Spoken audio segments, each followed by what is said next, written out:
முத்தகீன்கள் என்றா யார்? முத்தகி என்றா நாங்க சும்மா வெளி சூரத்தை வச்சு யாரையும் தக்குவாவுடையவர் சொல்ல இயலாது. இந்த உடுப்புகளை வச்சு தக்குவாவுடையவர் சொல்ல இயலாது. வெறுமனே இந்த உடுப்பை வச்சு சொல்ல இயலுமா? சொல்ல இயலாது.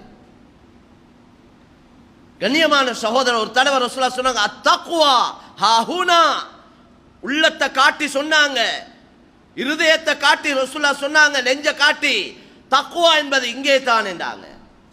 அதுக்காக வேண்டிய யாரும் சொல்லிடக்கூடாது தக்குவா என்றது உள்ளத்தோட மட்டும் சம்பந்தப்பட்டது. இப்படி எல்லாம் இந்த சுன்னத்தான முறைகள் தேவையில்லை, தாடி தேவையில்லை, அல்லது சுன்னத்தான ஆடைகள் தேவையில்லை, இதெல்லாம் அப்படியெல்லாம் இருக்க தேவையில்லை என்ற கருத்தையும் சொல்றதும் தவறு. நபி மூலமாக என்னென்ன வழிமுறைகளை என்னென்ன விஷயங்களை அல்லாஹ் எங்களுக்கு காட்டி தந்தானோ அவங்களோட உட நட பேச்சு சகலதும் எல்லாம் தக்குவாவுக்கு உட்பட்டது தான், எல்லாம் தக்குவாவோட சம்பந்தப்பட்டது தான். வெளிரங்கம் மட்டுமும் அல்ல, உள்ரங்கம் மட்டுமும் அல்ல, உள்ரங்கமும் வெளிரங்கமும் சேர்ந்தது தான். அல்லது யாரும் சொல்ல இயலாது தக்குவா என்றது ஹதீஸ்ல வந்திருக்குது, உள்ளத்தோட சம்பந்தப்பட்டது, அதனால நாங்க தொலை தேவையில்லை, நாங்க நோன்பு பிடிக்க தேவையில்லை, நாங்க இப்படி எல்லாம் தடமாற தேவையில்லை, அது எங்களோட உள்ளமும் நானும் அல்லாவும் என்ற உள்ளமும் என்ற உள்ள எப்பயும் அல்லாவோட தான் என்ற ஒரு கூட்டமும் இருக்கிறாங்களே, அவங்களும் மடத்தனத்திலையும் வழிகேட்டிலையும் தான் இருக்கிறாங்க. தொலை தேவையில்லை, அமல் செய்ய தேவையில்லை, இபாதத் செய்ய தேவையில்லை, அதுவும் தவறு. அதனால தெளிவாக குர்ஆன் ஹதீஸ விளங்கி சரியான முறையில் விளங்கி நேரடியாக விளங்க இயலாட்டி விளங்கினவங்க மூலமாக விளங்கி நாங்கள் முழுமையான தீனை விளங்கி கொள்வோம். அறக்குறையான தீனை விளங்கி கொண்டு மேலான சகோதரர்களே கருத்துக்களை மக்களுக்கு சொன்ன வேண்டா, நாங்களும் வழிகெட்டு மக்களை வழிகெடுத்த கூட்டத்தில் ஆவிடுவோம். எனவே அல்லதீன யுமினூன பில் கைப் வ பில் ஆகிரத்தி ஹும் யூகினூன், தக்வாவுடையவர்கள் என்றால் அவர்கள் மறைவான விஷயங்களை, கண்ணுக்கு விளங்காத விஷயங்களை நம்பினவங்க, கண்ணுக்கு விளங்காததை நம்பக்கூடியவங்க, ஆகிரத்தை நம்பக்கூடியவங்க. ஆகிரமும் கண்ணுக்கு விளங்காதவங்க. ஆகிரத்தை இப்ப பார்க்க இயலாதே, உலகத்துல இருந்து கொண்டு ஆகிரத்தை பார்க்க இயலாது. ஆகிரத்தை பார்க்கிறேன்னா கண்ணை பொத்தோணும், மௌத்தாவோனும், அதுக்கு பின்னால தான் ஆகிரம் விளங்க ஆரம்பிக்கும். ஒருவர் மௌத்தாகிட்டாரேண்டா ஃபகத் காமத் கியாமத்துஹு என்று நபி ஸல்லல்லாஹு அலைஹி வஸல்லம் சொன்னாங்க. அதனால கண்ணியமான சகோதரர்களே, அல்லாஹ்வின் நல்லடியார்களே, இன்றைக்கு எங்கட சமுதாயத்திலையும் பலர்கள்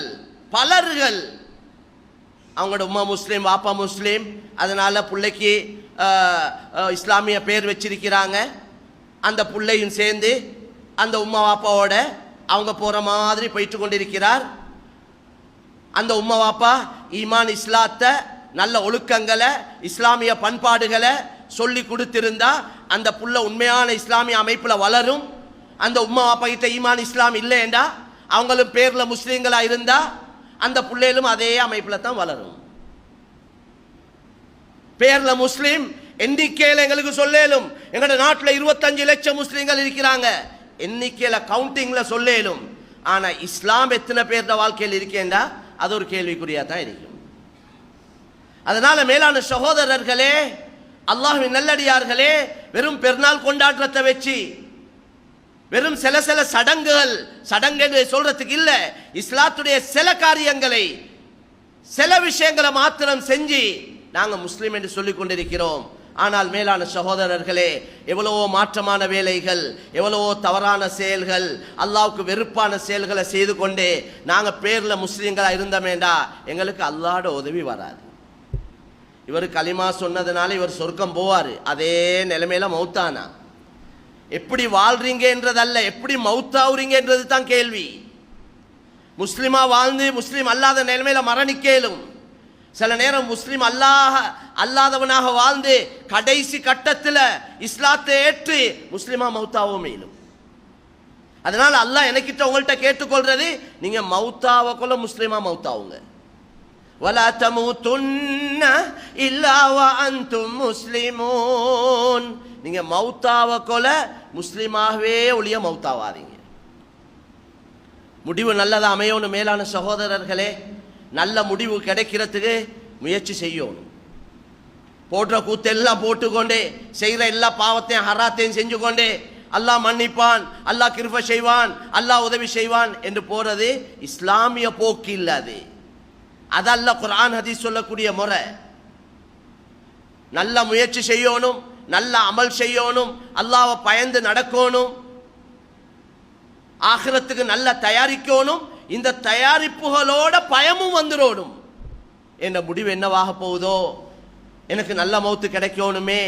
எத்தனையோ பேர் நல்லவங்க அவுலியாக்களாக வாழ்ந்து மாத்தமா மௌத்தாவி இருக்கிறாங்க. பல்ஆம் பின் பஅூராவுடைய சம்பவம் குர்ஆன்ல அல்லாஹ் சொல்றான், வத்லு அலைஹிம் நபஅ அல்லதி ஆதைனாஹு ஆயாத்தினா ஃபன்ஸலக மின்ஹா ஃபஅத்பஅஹு ஷைத்தான் ஃபகான மினல் காவீன்.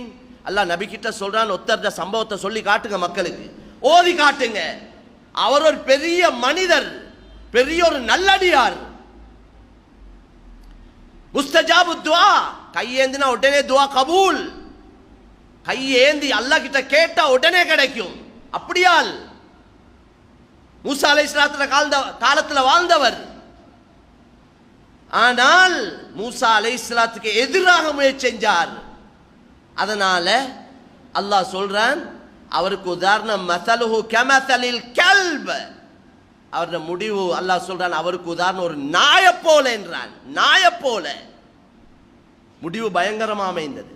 அதனால நல்ல அமல் செஞ்சு கொண்டும் பயந்து கொண்டு தான் இருக்கும். சஹாபாக்கள் அப்படித்தான் இருந்திருக்கிறாங்க. நல்ல முயற்சி செஞ்சாங்க. அவங்கள போல எங்களால் முயற்சி செய்யவே இயலான்னு சொல்லணும்.